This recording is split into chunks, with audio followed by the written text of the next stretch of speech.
안녕하세요. 배정원TV의 배정원입니다. 자, 오늘은요. 트랜스젠더 이야기를 좀 해보려고 합니다.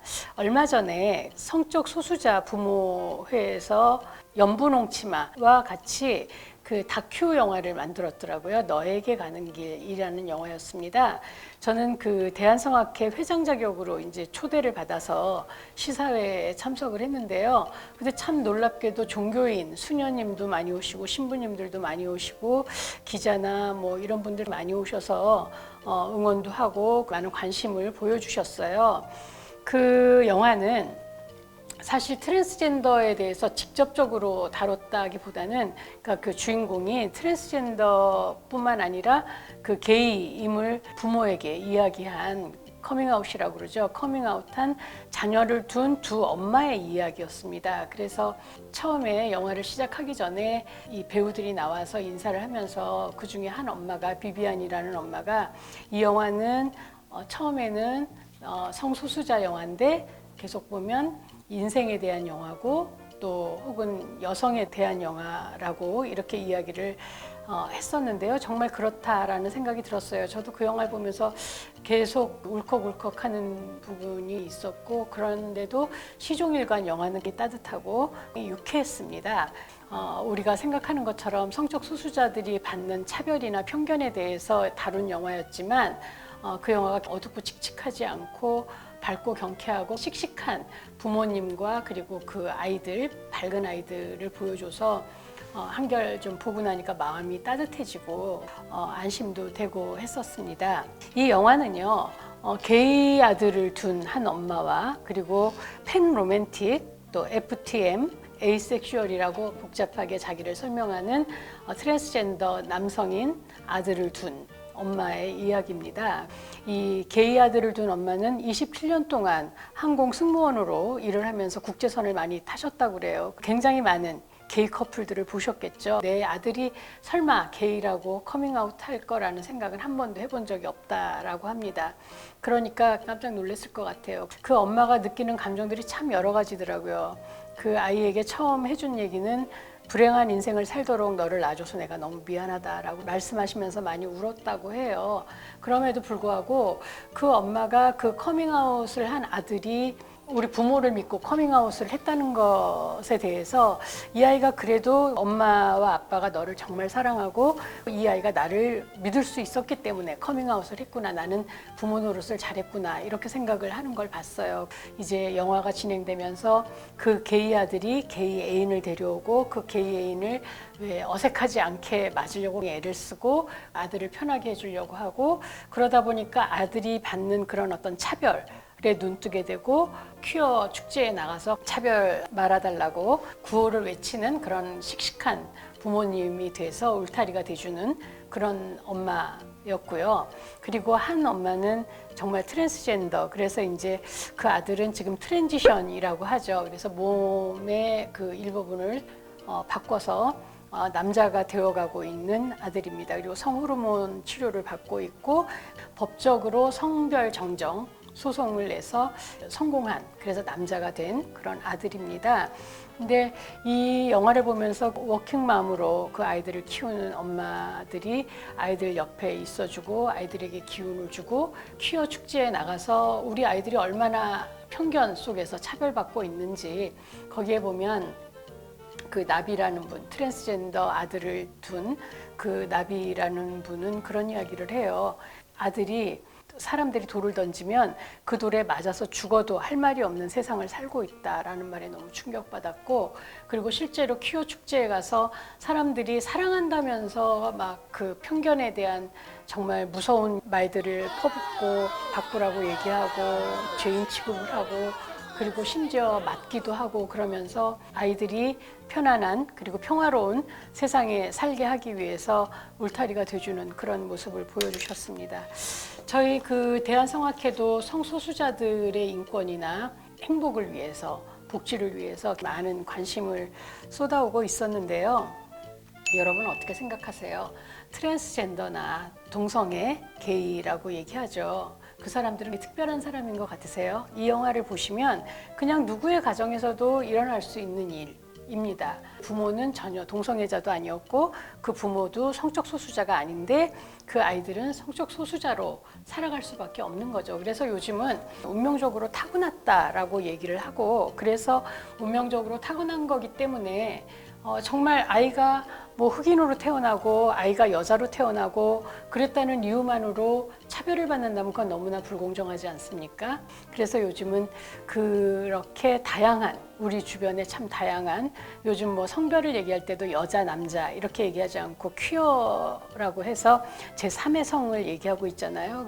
자기를 트랜스젠더나 게이나 이렇게 명확하게 이야기를 하는 사람들도 있지만 논 바이너리 경계를 말하고 싶지 않은 그런 사람도 있고, 자기가 제3의 성이라고 적는 그런 사람들도 있는데, 우리와 다르다고 해서 다르다는 이유만으로 차별받아서는 안 될 것 같다는 생각을 그 영화를 보면서 또 다시 했습니다.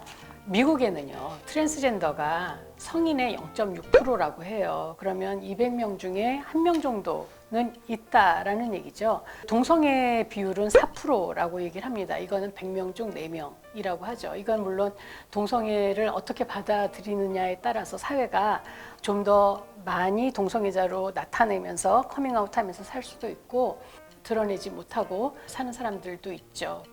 무엇보다 문제는 성적 소수자로 사회를 살아갈 때 너무나 많은 차별과 편견 때문에 자살률이 굉장히 높다는 거예요. 사회에 적응할 수가 없는 거죠. 사회 속에서 살 수가 없고, 그래서 미국의 경우에 어른들은 트랜스젠더인 경우에 53.9%가 자살에 대한 생각을 하고, 자살 시도도 실제로 15% 정도 한다고 합니다. 우리나라도 2021년에 올해 들어서 연이어서 트랜스젠더들의 죽음이 있었습니다. 여러분들 많이 아시는 그 변희수 하사가 군대에서 강제 전역 당해서 다시 군복무 여군으로 하고 싶어 했지만 그거 못했잖아요. 그리고 혼자서 견디기가 너무 힘들어서 결국 자살했는데, 그때 추모 모임에 저도 참여를 했었는데, 거기에서 그 트랜스젠더들끼리 자기들을 응원하는 말로 맛있는 밥 먹고 오래 건강하게 살자가 캐치프레이즈더라고요. 참 마음이 많이 아팠습니다. 그래서 자기들끼리도 소식이 없으면 불안해지고 이 사람이 죽지 않았나 생각하고 실제로 그런 불행한 소식을 듣는 경우가 많이 있다고 합니다. 또 법적으로 성별 정정이 안 되면 제대로 된 직업을 얻기가 어려운 거예요. 뭐 기업에 들어가기가 어렵고, 또 정규직으로 들어가기가 어렵고, 심지어 편의점 같은 데 아르바이트도 얻기가 어려워서 비정규직으로 살기 때문에 경제적으로도 사회적으로도 불안한 위치에 있는 거죠. 제가 외국에 세계 성악회에 갔을 때 남자인데 여자로, 트랜스젠더 여성인 거죠. 트랜스젠더 여성으로 그 성전환한 한 의사를 봤어요.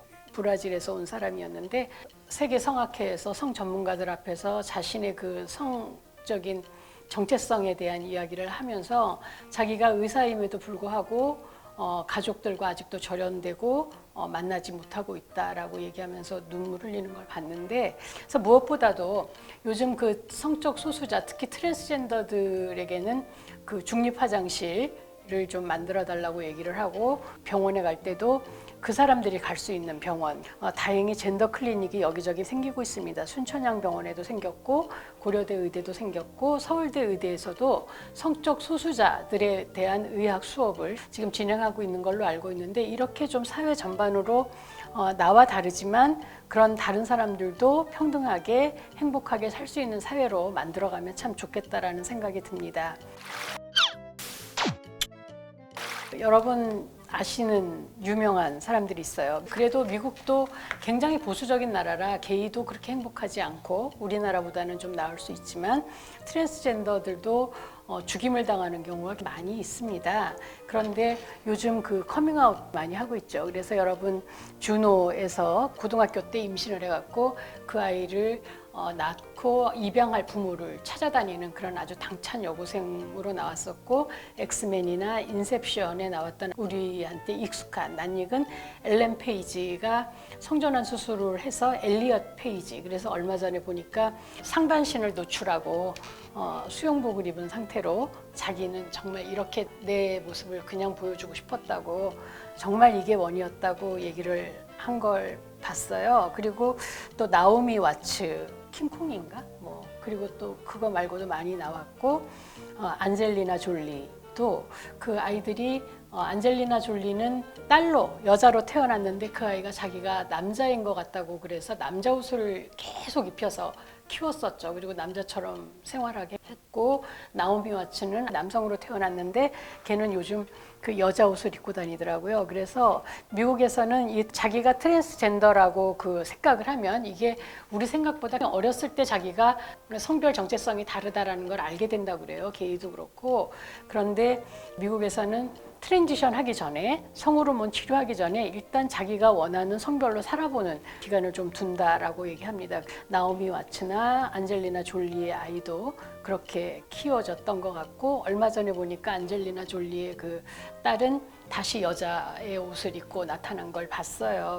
지난 2일 그 뉴스에도 보니까 스웨덴의 첫 여성 장관, 교육부 장관인 것 같더라고요. 학교 담당 장관인데 거기에 리나 알셀순 킬볼롬이라고 하는 이름 부르기가 어려운데 트랜스젠더 여성이라고 합니다. 트랜스젠더 여성이 성전환 여성이 장관이 된 건 스웨덴에서도 처음이라고 얘기하는데 이렇게 세계 전반적으로 다 성평등 다르지만 서로 인정하고 다독이고 사랑하며 살아가는 세계가 되고 있으니까 우리나라도 좀 편견을 내려놓고 우리 주변에 어디에도 있을 수 있는 성적 소수자들의 그 인권과 복지와 행복한 인생을 위해서 응원해 주시기 바랍니다. 엘렌 파이지는 괴롭힘 당하고 자신을 혐오하고 매일 폭력에 위협당하는 모든 트랜스젠더에게 나는 당신을 보고 사랑한다. 이 세상은 더 나은 것으로 바꾸기 위해서 모든 것을 하겠다라고 얘기를 했답니다. 사실 여기에 트랜스젠더를 모든 사회적인 약자라고 바꿔도 전혀 이상하지 않을 것 같아요. 우리도 이런 성적 혹은 사회적인 약자들을 위해서 마음을 더 쓰고 돌보는 사회가 됐으면 참 좋겠다라는 생각을 합니다. 감사합니다. 여러분의 구독은 저에게 도움이 됩니다. 구독, 좋아요, 그리고 알림 표시까지